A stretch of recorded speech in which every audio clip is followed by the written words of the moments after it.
নেটফ্লিক্সে একটা ডকুমেন্টারি এসছে, ডকুমেন্টারিটার নাম হলো the greatest rivalry India versus Pakistan. তো এইটা হচ্ছে ইন্ডিয়া এবং পাকিস্তানের ক্রিকেট যুদ্ধ, সেটা নিয়ে কিন্তু এই সিরিজটা বার হয়েছে। আমার মনে হয় যারা ক্রিকেট প্রেমী তারা কিন্তু অবশ্যই এই সিরিজটা দেখবে। সিরিজের প্রথম দিকে কিছু ভূমিকা রাখা হয় ইন্ডিয়া ভার্সেস পাকিস্তান, তার হিস্ট্রি গুলোকে দেখানো হয়। মানে পরের এপিসোডে দেখানো হয় 2004 সালের সৌরভের আমলে যখন ভারত পাকিস্তানে গিয়েছিল সেই সিরিজটা। মোটামুটি কথায় এই যে ডকুমেন্টারিটার মূল যে কাহিনী সেটা হচ্ছে ওই 2004 সালের ভারতের পাকিস্তানে গিয়ে জিতে আসাটা।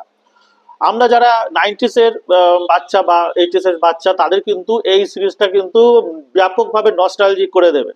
এবং সেটার একটা আমরা যে আনন্দ পেয়েছিলাম ছোটবেলায় যখন কলেজে পড়তাম, যে এই সিরিজটা দেখে সেই আনন্দটা আমরা মানে আবার পেতে পারবো যদি আমরা দেখি। এবং অসাধারণ ভাবে সিরিজটা করা হয়েছে। এখানে শোয়েব আখতার থেকে শুরু করে পাকিস্তানের অনেক বড় বড় প্লেয়ার থেকে শুরু করে আমাদের দাদা পর্যন্ত প্রত্যেকেরই এখানে ইন্টারভিউ বা বাইট নেওয়া হয়েছে, শোয়েবের বাইট নেওয়া হয়েছে।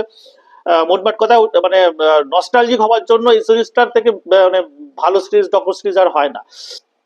এছাড়া যারা নতুন, যে নতুন জেনারেশন যারা কখনো দেখেনি যে পাকিস্তানে গিয়ে ভারতের ক্রিকেট খেলে আসাটা কেমন ছিল এবং কেমন একটা উপলব্ধি ছিল, সেই যুগের ক্রিকেট কেমন ছিল, তারাও কিন্তু এই সিরিজটা দেখতে পারেন। অর্থাৎ যারা এই প্রজন্মে, তারা যদি দেখো এটা, তাহলে তাদের বলবো যে তারা একটা ক্রিকেট নিয়ে দারুণ একটা আনন্দ পেতে চলেছে।